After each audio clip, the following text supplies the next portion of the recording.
Our first playoff blitz wildcard edition of the Oranges, Orange and Browns podcast, part of the Press Play Podcast Network, is brought to you by a presenting sponsor, Aligned Health Center. Aligned Health Center was with us all last year, and they've come on board as a special presenting sponsor all playoffs long. Aligned Health Center is the first chiropractic biophysics clinic in Northern Ohio. The team at Aligned Health Center helps patients with back pain, neck pain, migraines, ADHD, digestive issues, sleep disturbance, whiplash, scoliosis, and much more. And along with chiropractic biophysics, Aligned Health Center is also the leading clinic in regenerative medicine. You may have heard of it as stem cell injections. And listen, you don't have to be an NFL player to get this done or have this treatment. If you have lower back pain, shoulder pain, knee pain, or even arthritis, check out the Regenerative Medicine Clinic at Aligned Health Center today. Come in for a free consultation, get some imaging done and some x-rays to see how Aligned Health Center can help you. There's no multiple shots, and it's complete with physical therapy built into the process, so there's no downtime. And it gets even better if it could. Aligned Health Center doesn't charge people for x-rays or exams. They won't bill you later either. They let you know right away, right up front, how much it's going to cost. They're open and transparent.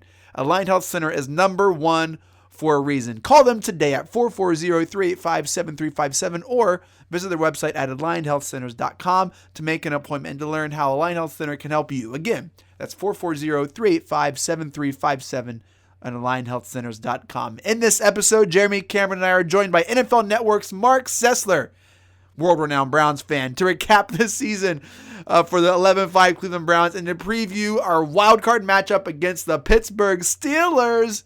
Jim Donovan, take us away. 45-40, run, William, run! He's got blockers in front, 5, touchdown! Joshua Cribbs! Snap back, ball down, kick block! They block the kick! This is the Oranges, Orange and Browns podcast, part of the Press Play Podcast Network. I'm your host, Chase Smith, and with me, as always, Browns insider, newly joined on Twitter, Jeremy Powell. Jeremy, welcome back to Twitter, man. Hey, Chase, thank you. It's actually been more fun than I thought the last 24 hours, being back on Twitter, talking with Browns fans, celebrating. It's actually been a lot of fun, so I'm glad I came back. Of course. It's always a lot of fun. Also with us, she is your favorite and our absolute favorite Emmy-nominated digital content producer, New Channel 5, Cameron Justice. Cameron, you ready for 3 episodes this week? I'm more than ready for 3. Any chance to talk about the success of the Browns right now, I'm here for it. Bring it on. Very excited. Our playoff blitz coming at you. Tonight we have 1 of 3 episodes this week. A very special guest to help us break it down and really put into words what 18 years of a terrible football product and I'm going to say an embarrassment. Marc Sessler, welcome back on the show. Thank you so much for joining us tonight, man. Thanks. I like the approach to get off Twitter for a period of time. I've thought about doing that myself multiple times, but it's a good week to be on Twitter if you're a Browns fan too. Feels a little bit different. Very, very much so. Well, before we spend 70 minutes talking about the Browns playoffs, which is not going to be 70 minutes. I want to touch a little bit just on the season recap because the Browns did a lot of incredible things this season. They are 11-5. They split games in the AFC North. They never lost back-to-back games. Baker balled out. Marc, I'll throw to you first. What was the biggest surprise for you this season? We had you on at the beginning of the season, and I don't think any of us expected this level of success this quickly. Yeah, I think that we were optimistic. I mean, that's how I felt. And even in, throughout the offseason, you got this feeling about Kevin Stefanski, that he was sort of a calm, a level leader throughout a lot of weird stuff going on. And when I look back on this year, I think my biggest impression is Kevin Stefanski's demeanor through a lot of chaos and how younger players developed in this system in year one, which is really alien for Browns fans. I mean, there's such a history of failed draft picks and quarterbacks going south, and whatever your plans were in the summer, by mid-October, they're in total shambles. And I think you nailed it. To not lose 2 games in a row, and they were in some tight situations at times. There's just sort of a resilience and a belief in themselves that I have not seen in a Browns team dating back to, I would say, Belichick, to be honest. I mean, Butch Davis had a couple high moments there, but that fizzled out pretty quick. This team believes in each other, and it stands out week after week. And that's the thing that I that's the strongest sort of takeaway for me is who they are. Cameron, what were some of those young standout players that kind of showed out this season and really became a name that we needed to be aware of? Jedrick Wills, for one. I mean, he stepped up in a big way, drafted him. And, as soon as you drafted him, you knew that he was going to have to switch to left out. You knew that he was going to have to switch sides. And that was a task in itself, let alone come into the NFL. You're already a rookie, but you're switching which side of the line you're playing on. That's a big ask. And to be able to do it at a big level. And I think he delivered. There was obviously some slip-ups, rookie mistakes, and he learned from them each and every time. You saw him just get better as the weeks went on and try to correct those mistakes he was making, jumping offside. Those little things that you come just with experience. So that was really good to see. And then and we saw it on Sunday night. We saw Jacob Phillips come into his own. He had some injury early in the season, so we didn't get to really see a lot of overall development with him. But I mean, he was one that people had their eye on, and he proved why that was the case on Sunday night, that he's a talented kid. And I would keep my eye on Jedrick and Jacob Phillips next season. I'm looking forward to seeing how much more they're able to develop because they've already come so far in such a short amount of time. Jeremy, as a Buckeye fan, is it hard to root for DPJ? No, not at all. I'm the guy that once they leave college, once they leave Michigan, that's it. I don't care if they're on my team, they're Brown now. That's all that matters. And, I love Donovan Peoples-Jones. Look, the Browns obviously potentially hit some home runs late in this draft. A guy like Harrison Bryant, who, I talked about before the draft that I loved.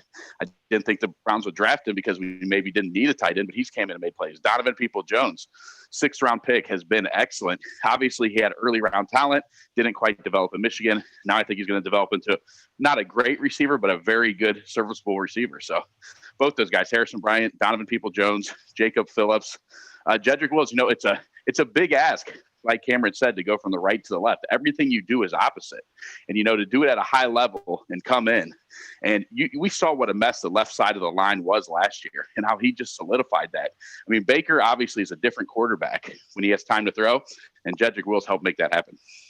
Mark, can you point to a time this season where you realized, oh, this is going to be fun and different? Was there a moment or a few that you were like, okay, this is special? Is there something you could point to there?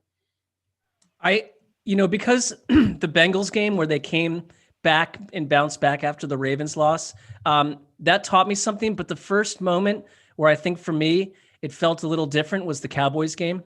Mm-hmm. and the offensive explosion in the first half and the pure dominance. And they hung on for that win, but all parts kind of operated in unison. Yep. And it was the Cowboys, and it was, big parts of the nation were watching that.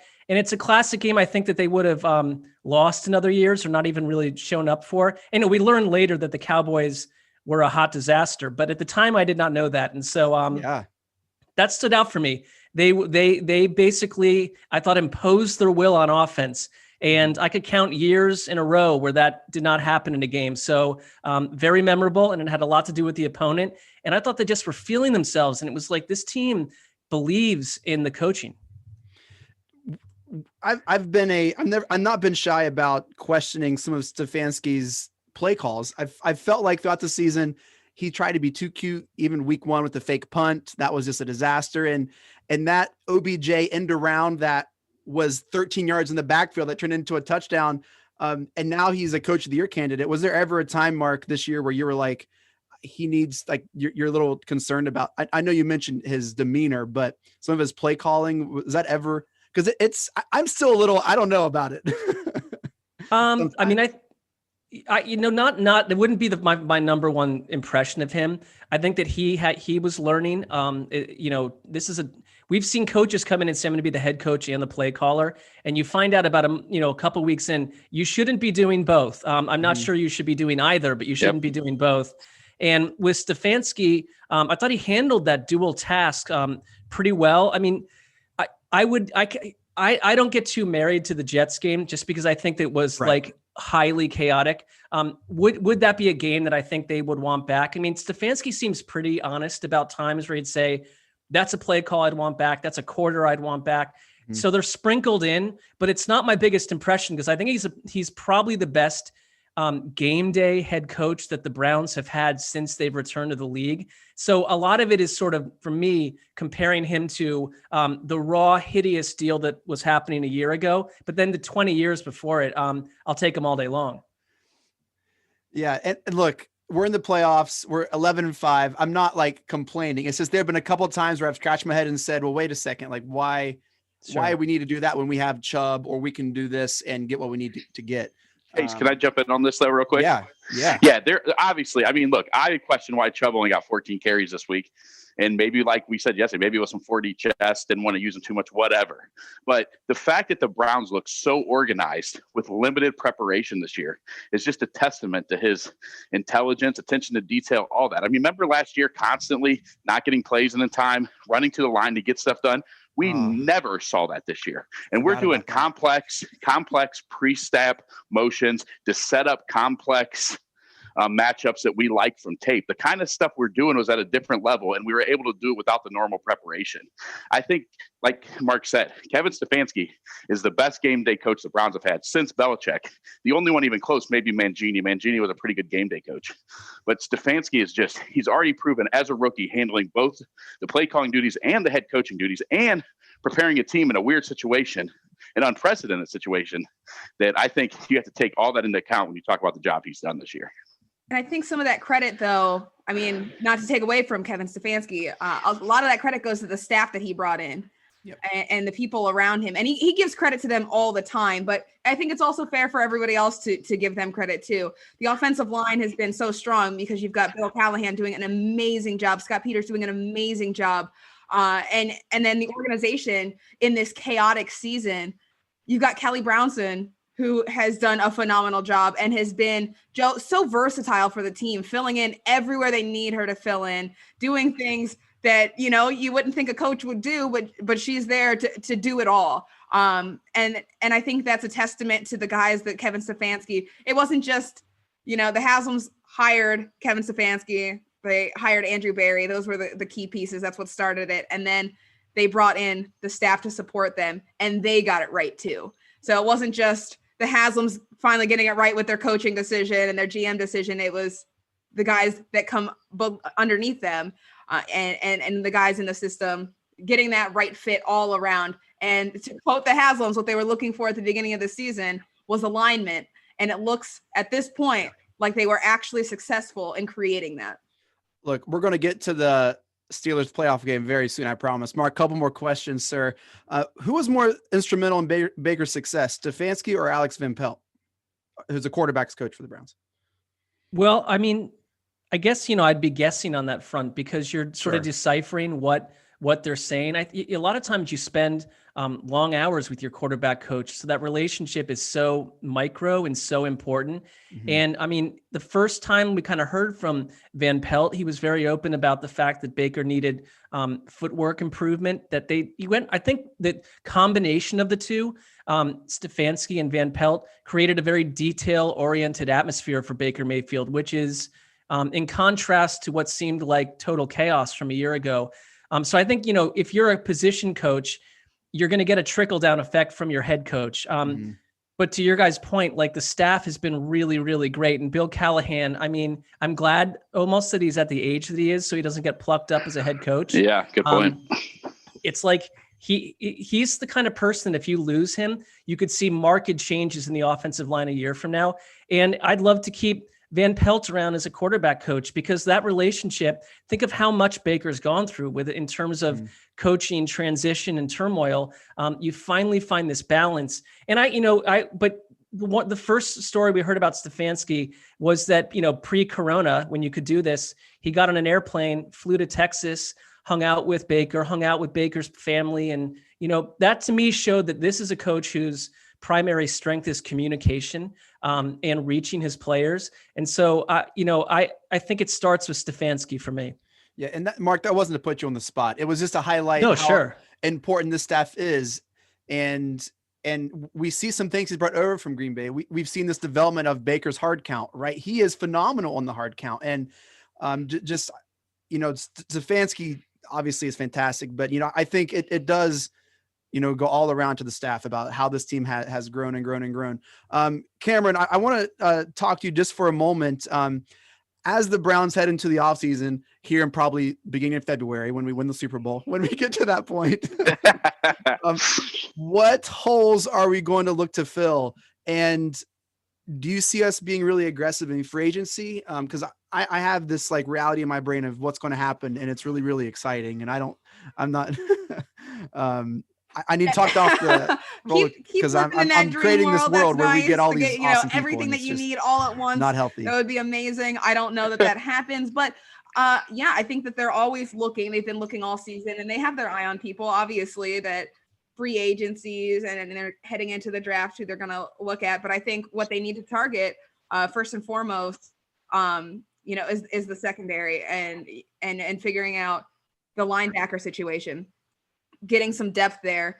I think you've got a lock right there. As long as he stays healthy, Ronnie Harrison's great at the safety position. Carl Joseph shows that he can be great at the safety position. So I think if you keep those two, you've got a solid foundation. The linebacker situation is where it gets a little dicey. Jacob Phillips showed up a little bit. You got the question of Mac Wilson. Like what's going to happen with Mac Wilson? Are they going to be able to develop him? Is he going to be able to play better next season? Because he did have a rough season this year, and he knows it. The team knows it. It's about development. So I would expect them to look at the defense, maybe an edge, especially now we don't know Olivier Vernon out for the postseason, and who knows how much longer with the ruptured Achilles. That's another issue that you have to address, figuring out how long he's going to be out, what's going to happen. And then from that point, I think another area is the special teams. You got a kicking situation you got to figure out. I know that, they're confident in Cody Parkey for the rest of the season, but moving forward, are you? I have a hard time believing that Cody Parkey is the man moving forward. And then Jamie Gillen has been great at moments. He's also been lackluster at moments. So do you bring in someone to maybe not replace him, but during training camps, if they have them and all this as competition to pull out some more from him and get him back to what we saw from him his rookie year. So those are the areas I think that they should focus on. I don't know if there's going to be, the influx of these star players in free agency that you're seeing like that you want, Chase, but will they get maybe one guy on your list? I think it's a possibility. And Cleveland is a really good destination right now for players. I think the game has changed where it's not like, oh gosh, I'm not going to Cleveland. You got to make a better deal than that. I want to be on this team. I want to be a part of that culture. I want to be a part of the reason why that takes them to the Super Bowl. They've shown that they can get to the playoffs. Now it just some key pieces in there. Can the Browns make the Super Bowl? Yep. Well, that's going to be every player's goal in the league if they're offered a position with the Browns.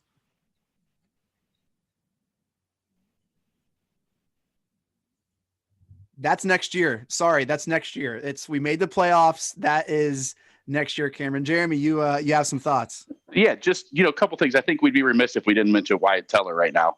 And this offseason, Wyatt Teller, I think the Browns are probably going to lock him up.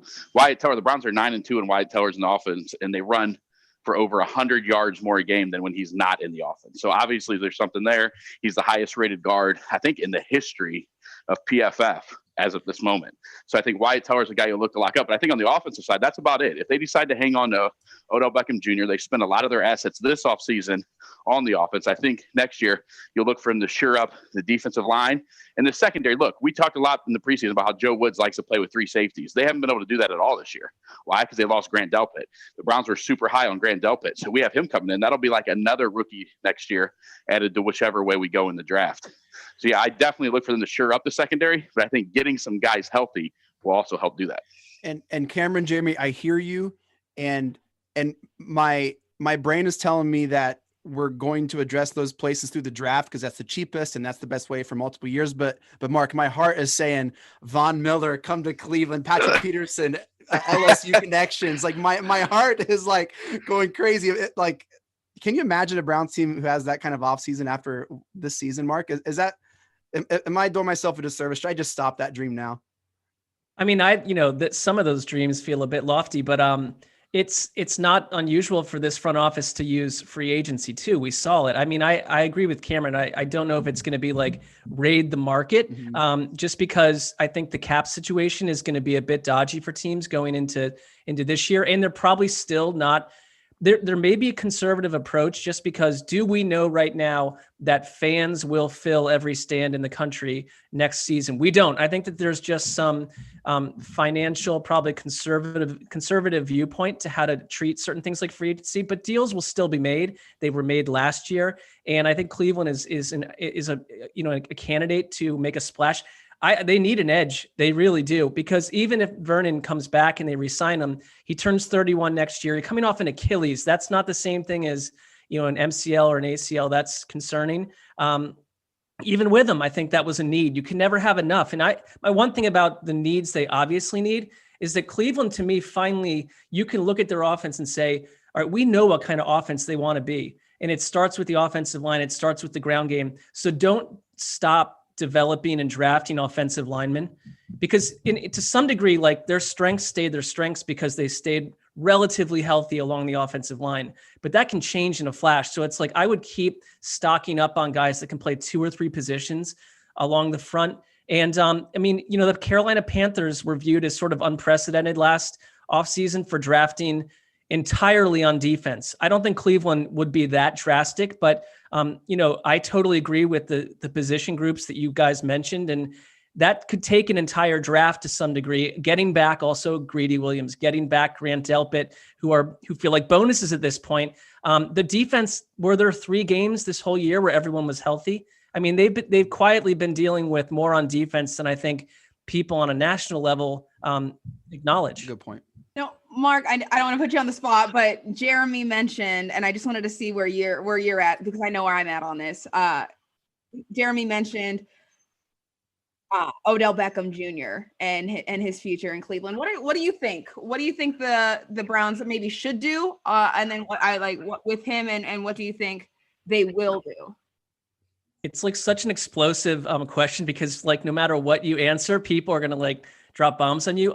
I think it's really encouraging to see that unlike some attacks, like if you lose a DeAndre Hopkins in Houston back when he was in Houston, that team could fall apart. That just wasn't the case with Odell Beckham. Is he, as my friend Dave Damashek would call, like a Jenga piece, where if he's off the team, the offense becomes a third of itself?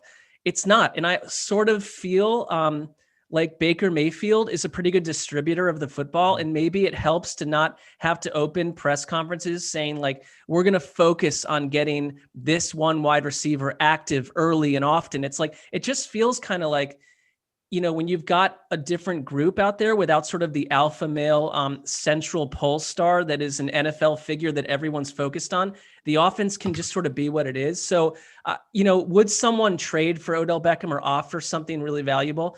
I would listen. I also just wouldn't give him away to get rid of him, because he's a superior athlete. But it's almost like I look back at 2018 and I look at when he was off the field this year, and it is nothing. It's not a knock on Odell Beckham, but does the offense to me suddenly feel like it kind of falls into place and into sync? My eyes tell me yes. I think a lot of coaches would say that's absurd, but I'm just trusting what I see. So what I was thinking, similar notion, but I do think that, in my opinion, it would be worth seeing what he can bring to the offense with a full off season. And that's what and that's where I kind of drift off from the people who are okay with getting rid of Odell Beckham Jr. I still think that he's such a big talent, even though we haven't seen, those explosive plays that we saw when he was in New York. I think that he's got that potential still, and he is still an elite athlete overall. And I think that with a full off season, I would like to see that and how that progresses and how that plays out with him and Baker Mayfield's chemistry. I personally I think that was missing. It was a big part of why we saw that disconnect between him and Baker, because that is a big ask of Baker Mayfield to get your star wide receiver, that big name, flashy Odell Beckham Jr., the ball early, often, and in big moments. And I feel like that pressure maybe got to them because there was no offseason. Do you think that the lack of offseason had as much? Oh, I think it's huge. I mean, I think a lot of these NFL offenses, like kind of like in most years, figured out who they were like a month in. But I'm totally with you. If you were to look at the overall story of Odell Beckham, he was never fully healthy the first year. This offseason, this past one, couldn't have been less helpful in terms of gaining chemistry between any quarterback and any wide receiver, especially in a new system. So the last thing I'm saying is flush him out of the organization. I would listen to offers. I'm not sure the offers will come. And I have ask defensive coordinators, would you rather deal with the Cleveland Browns with Odell Beckham on the field? Or no, you're immediately drawing your number one cover man away. That's always helpful. So, I'm totally open to keeping him. I don't really have like a dog in the race in terms of him being like all these things that talk radio attributes to him, I think are largely nonsense because he's been a class act in Cleveland from wire to wire. Yep. Mark Damashek was on our show last week previewing the Steelers games. That was a lot of fun. Hey, we're going to take a quick break and then we're going to preview the playoff game against the Steelers Sunday night. So stick with us. We'll be right back. Hello, Brooks here with the Books with Brooks monthly book club podcast. We read one book a month and then we talk about it. Books like Stephen King's The Shining or Where the Crawdads Sing by Delia Owens. If you're on the hunt for book recommendations and enjoy sparkling conversation, come read along with us and then listen in. Hey everybody, it's Sam Amico from Cavs on the Break NBA podcast. Be sure to give us a listen for all your Cleveland Cavaliers recaps, analysis, breakdowns, draft talk, free agency. The list goes on and on. Give us a listen, Cavs on the Break NBA podcast.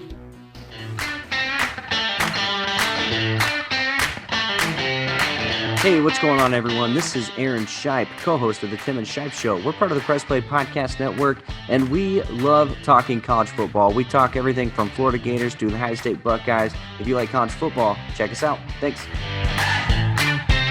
Hey, the Roadman Kenny Rhoda. Join me and Dennis Maniloff on the Next Man Up podcast as we look at all the teams in the Buckeye State, the Browns, the Indians, the Cavaliers, the Buckeyes, and whatever's happening, we'll be talking about it here on the Next Man Up podcast. Hey, it's JD from the Hyman Podcast. Using a narrative storytelling approach, the Hyman Podcast was created to start conversations that need to be human.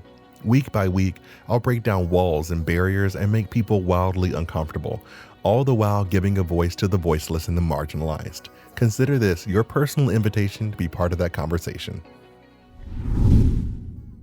All right, we are back. And Mark, I cannot wait. Thank you again for joining us. Sunday night primetime, Browns, Steelers, round 3 of this season.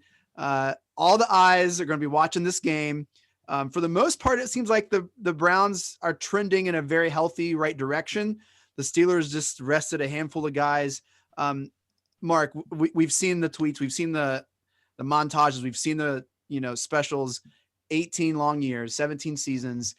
Where were you in 2002 as the Browns last played the Steelers? Ironically enough, in the playoffs in Pittsburgh. I started drifting west across the country in the early 2000s. I lived on the East Coast, and I was in Denver at the time. And randomly, through a friend, met this group of brothers and a sister who were huge Browns fans, and they were from Cleveland and they were in Denver. And we spent the 2001 and 2002 seasons at this Browns backers bar every Sunday in Denver. And the games back then they'd start at 12 o'clock back then. I think it was 11 actually. And I was not used to morning games. And in LA, they start at 10. Ugh. So you roll in there, you get the Bloody Marys, and it moves into the draft beer, and you're ordering terrible food.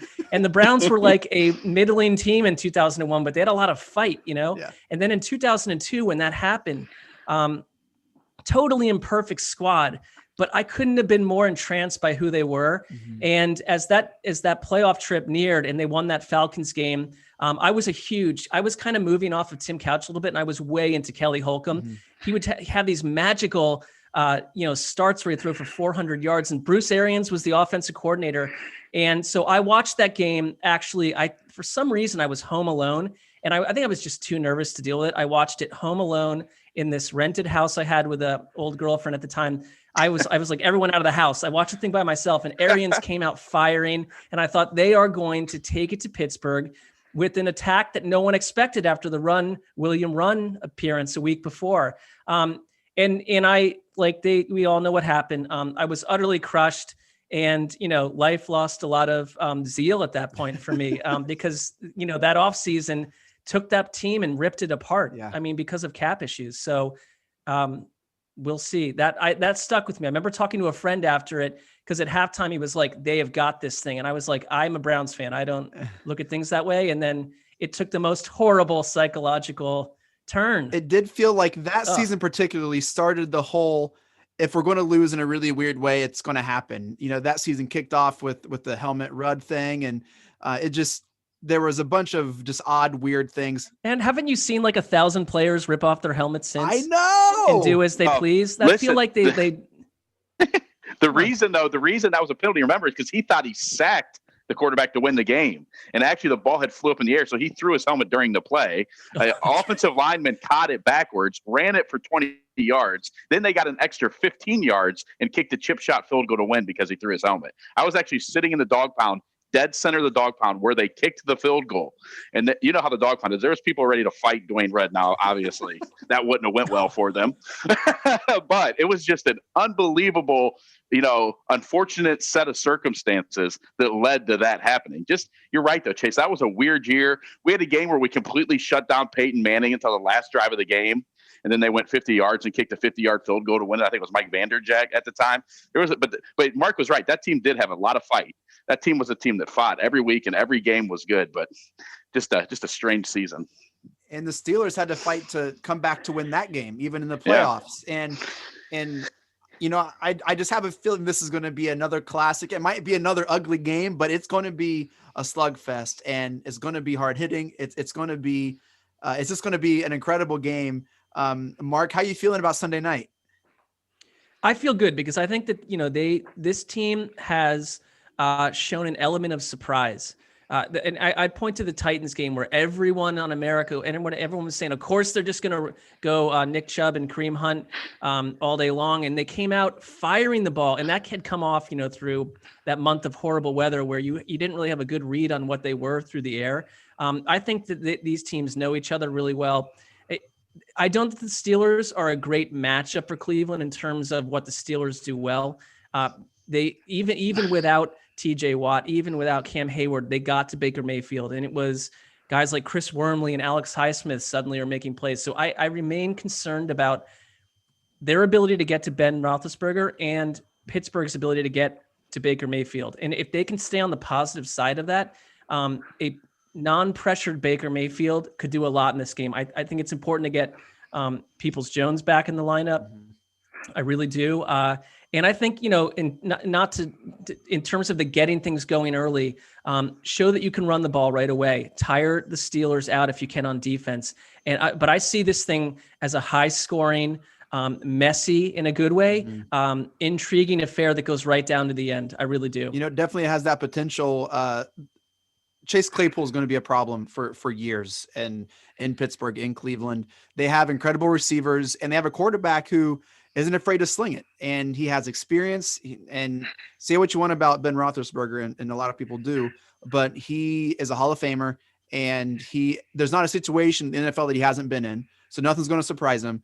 And when he has a big target like Claypool, who can, if Mason Rudolph can say, "Oh, I'm just going to chuck it up to Claypool," and that's going to be an issue. And so I think it very well could be a shootout, much like the Ravens game. But there's something inside of me, Cameron, that just thinks we're going to see 30 carries from Nick Chubb, and it's going to be a beautiful thing. Is that a future? Is that a Earth 2 somewhere? I hope so. I wrote a piece today about how Kevin Stefanski was playing chess, not checkers. We talked about it last time. Yep. He hinted at some things, but why Nick Chubb wasn't used as much, why he only had so many carries. And he said, they're just trying to keep the guys fresh. He was looking ahead, and he had that in mind. He had the playoffs in mind, which is smart, little risky when you're that close down to the wire 2-point game and Nick Chubb's on the sideline. You're like, where is this man? Why are you not here? But it paid off. It worked. And if that is the case, we should be seeing a lot more Nick Chubb, because if you didn't use him as much as you didn't use him on Sunday, that's got to be for a good reason. It's got to be 30 carries, right? Because if you're minimizing him for this moment, you got to go all in. And you can mix that up with Kareem Hunt, and they may share backfield. You switch them up, but I think Nick Chubb needs to be in there this week in these playoffs, not just more, but in those big moments. There were a lot of third downs that Nick Chubb had his coat on the sidelines, and it's fine when you're up and like Kareem Hunt can get those and he's good for it, but when you've got the game on the line, I want Nick Chubb out there all day long. Nothing against Kareem Hunt, but Nick Chubb he's different. He's just different. So we should, if Kevin Stefanski was being honest with us today, we should see a lot more Nick Chubb on Sunday against the Steelers in the playoffs.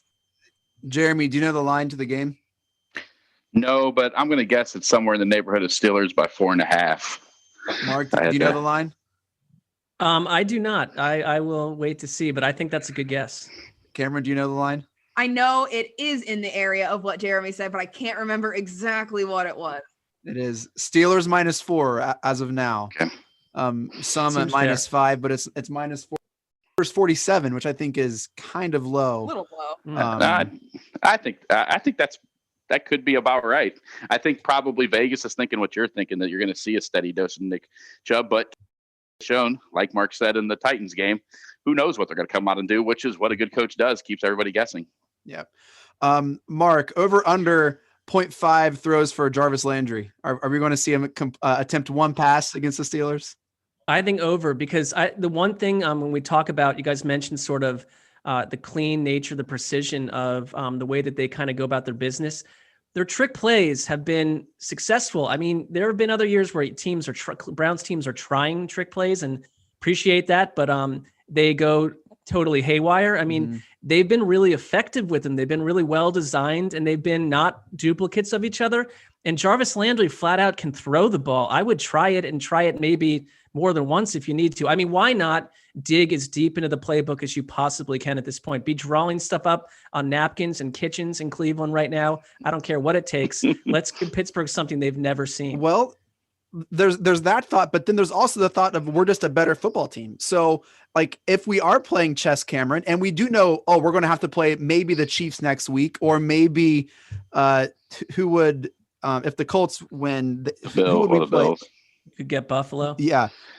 Like, hey, we gotta say something for that. And heck, if we're playing this game, why not just keep going to the I think that you leave it's the playoffs, so Chase, you leave it all on the field this week. You don't worry about the next week. If you got something deep in the bag of tricks, this is when you bring it out.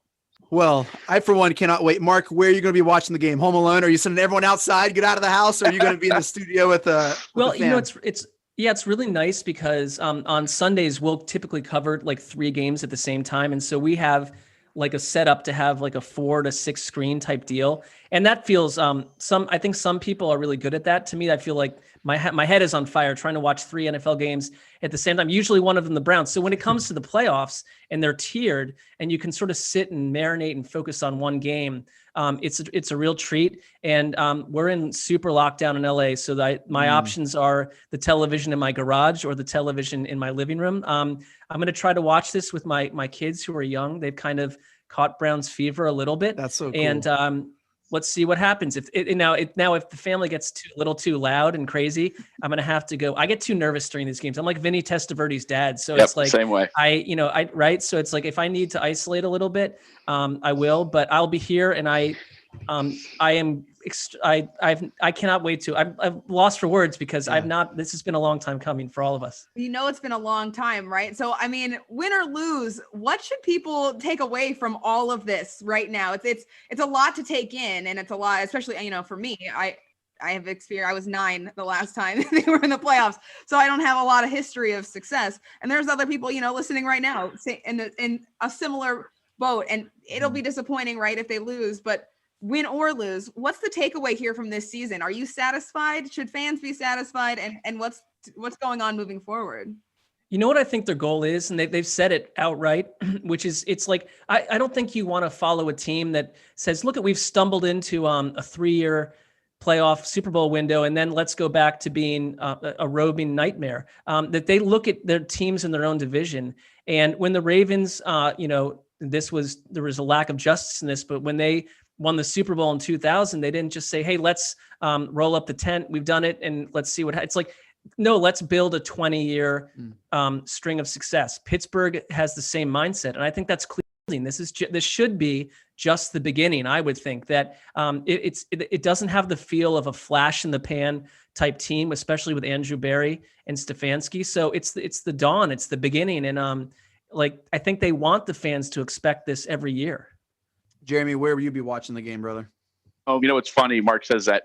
I got a real quick funny story. So I watch the games on mute, and I also get very anxious during the games. So my son had a buddy over, and he didn't like the fact that I had it muted, obviously. And so they left the room. Later that night, his mother called to talk to my wife just to make sure, he heard Mr. Powell muted the game, and she wanted to make sure that her son wasn't misbehaving over at our house. And my wife's like, no, he's just crazy. That's just, don't worry about it. But yeah, I'm the same way. I mute it. I get anxious. I walk around. So what I'll do is I'll probably be in my basement with the TV on muted, pacing back and forth. If I have my step counter on, I'll probably get 2 or 3 miles. Mm-hmm. Like, remember Joe Paterno used to walk like 8 miles a game on the sideline? Yeah, that's me during a Browns game. I burn a hole in the carpet. And it'll be even worse this Sunday. Love it. Mark, I'm conflicted. It's a late game. I have a 5.5-year-old daughter. And so I'm because she watched the game on Sunday with us. And so she knows we play them in the playoffs. I'm debating just like putting her to bed and not telling her we play at night. Because it's dad jungle gym. It's not like a single focus for 3.5, 4 hours. No, I'd like put her in an Airbnb for the night or something. Like you need singular focus here. So yeah. Cameron, how are you watching the game?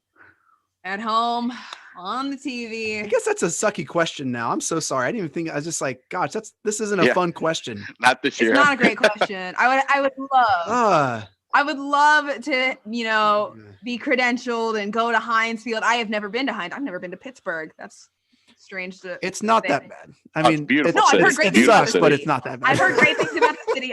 I do want to go to the city, but I would love to, cover a game from Heinz Field. And it's unfortunate that COVID has put us in this situation where I'm watching it on from my desk and the TV's right. Sorry. But it is listen, that's part of what this whole season has. It's just making things work, and it's a little different, but it makes me more excited for the future, because not only do the Browns have a path to success for, like Mark said, years to come, that means that we get to watch these games for years to come. We have plenty of time to get to the stadium. We have plenty of time to go to different stadiums and be credentialed if you're covering the game. I'm excited for the whole thing. I've chalked this season up to it is what it is, and looking forward to everything that this team has to offer moving forward. For bold predictions, I'm not going to have us give a bold prediction, but I do want to kind of give us a prediction for the game. Mark, you want to go first or last? I'll go. I'm happy to go first. I had to file like a score for work this week. This stuff gets lost on YouTube and the internet, and no one will know what I picked, but I'll just double down with what I said. 37-34 Cleveland. Let's go. I just think I just think the defense is what it is right now. And it's a bend and sometimes break defense, which I'm fine with. The offense is break someone else. And so I think it's going to be high scoring. You leave it all on the table, use Nick Chubb all day long, throw some passes, and put some points up on Pittsburgh. And my predictions are typically hideous. So I hope this one will be different. Cameron, what you got for the game? Oh man, this is a bold prediction or just a regular prediction? Just a prediction. We'll save bold predictions for Rappaport on Wednesday. I was not prepared for a bold prediction. I don't want to get too ahead of myself. No, we'll say that for so Mark, we're having Michael Rappaport on Wednesday. And so I'm sure that's going to just sit really well at the book. Oh, great. I thought it was going to be Ian Rappaport. I didn't know which would be a bigger get at this point. Right. So I'm sure the city of Cleveland is going to really enjoy hearing what he has to say. It's going to be fantastic. Cameron, that we'll do bold predictions on Wednesday. What you got tonight? All right. Tonight, I'm going to go ahead and say it's a nice marriage like we've seen of the run in the pass game. It's not going to be as run heavy as a lot of people would like to imagine with Nick Chubb getting the ball. I think obviously get the ball a lot more. But I do think we'll see Baker's arm in there, and he'll sling a couple, and he'll have a decent amount of yards thrown. I think it'll be a nice mix, and you'll see just a well-rounded football game from both teams. Hard fought contest. But I think the Browns are going to take this one. And I'm picking that. I'm predicting that with my heart right now. I think the Browns upset. They haven't won at Heinz Field in so long. And with the game, the game is a huge game, but the implications are just so much more meaningful. I think this would be the game to win at Heinz Field, to break that streak and send yourself in to another round of the playoffs. I think that was at 06. 2003 Couch won in Thursday night or Sunday night game. 2003 was the last time we won in Pittsburgh. I thought we won in 06. I believe it's 2003. Or 5. Okay, well, that was the Sunday night game with Joey Porter and all those guys, and Tim Couch ran in a touchdown in October or something like that. Yeah. Early season 2003 was the last win at Heinz Field. Just in my brain, I'm in Huntington, West Virginia, and I'm just anyway, yeah, okay, yeah. I have a meme as well of the score, which is great. So, Cameron, did you give a score for the game? Sorry, I did not. Do you want to give one, or you want to pass until? I'm going to pass, because every time I do these things, it does not go well for the Browns. So I know. Worried about the same thing. Okay, Jeremy, a score prediction. So I think they're going to follow that formula you saw with the Cowboys, saw in the Titans game. They're going to try to do something big early, a reverse pass with Landry, something like that to get out to a lead. I think their goal this game is to get a 14-point lead or so and then try to take the air out of the ball. I think the Browns do end up winning this game. I think it's more of a 28-17 type deal. I heard a couple guys on the radio, Gerard Cherry actually, who's on the radio locally, say that when he played for the Patriots always said Big Ben will give you 3 chances a game to make a big play off of him, because he makes 3 mistakes a game. So the Browns need to capitalize on one of Big Ben's, gifts, and I think they will. So I think the Browns win 28-17, win our first playoff game since Belichick, break the streak at Pittsburgh, and let's go. I'm going to say Browns win 34-17. I think it's going to be close. I think we're going to get a strip sack for a touchdown. I think he's not very mobile. I think we're going to be giving him more problems than I think both quarterbacks are going to be pressured. I think Baker, his mobility is really going to help him on Sunday night. And I think Ben's just in cement, and I'm not going to help. Browns 34, Steelers 27 with the Browns win. I love that all 4 of us are on board with the Browns win. I absolutely love it. But more importantly, Mark, thank you so much for coming on the show. Let's plug some stuff, man. Where can we listen, read, find? Where are you at right now? Well, I'm on Twitter at my name, Marc, M-A-R-C, Sessler, S-E-S-S-L-E-R. Our podcast right now is 3 days a week, all the way up through really free agency. We do 3 days a week. And right now it's Sunday nights. Like we'll tape right after the Browns game basically and cover the whole weekend's action. We typically have a show on Tuesdays and then a preview show on Thursdays. We have an NFL Network version of that preview show that will be airing on Fridays. There's way too much of us going on. So it's a little bit too much, but yeah, that's where we are right now. Great. Jeremy, you have any final thoughts? No, man, just can't wait. Excited for this whole week. Excited for the lead up to the game. Excited to watch all those games, and then our game being the finale. So it's going to be a fun weekend, one that Cleveland Browns fans have waited for a long time.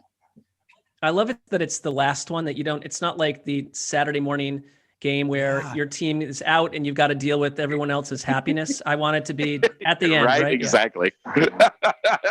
Yeah, it's great. Cameron, final thoughts for you. Just excited to see this one and really remember it, because I was pretty young to really soak all that in. So now here we are, and I can enjoy it, and I plan on watching every second, probably going back and no matter what the outcome is, rewatching it and just really savoring this moment and this feeling.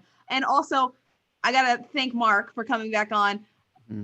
I feel like me and Mark, I feel like, could be really great friends. That we are really great friends, Mark. You didn't know it, but now you do. I agree. I see his tweets and his Browns, all his Browns hype and fandom, and I appreciate it deeply. I really do. Well, someday, hopefully, once we're allowed to travel, if we can get our side of the affair out to Cleveland. crew. Love to hang out with all you guys. Oh my I gosh. agree with you. That would be the fun. best. Needs to Mark, you are one of the best in the biz. Thank you, sir. Jeremy, Cameron, thanks for your time. And hey, catch you guys later in a couple days. Let's go, Browns. Let's go. Here we go, Brownies. Here we go. Let's get it.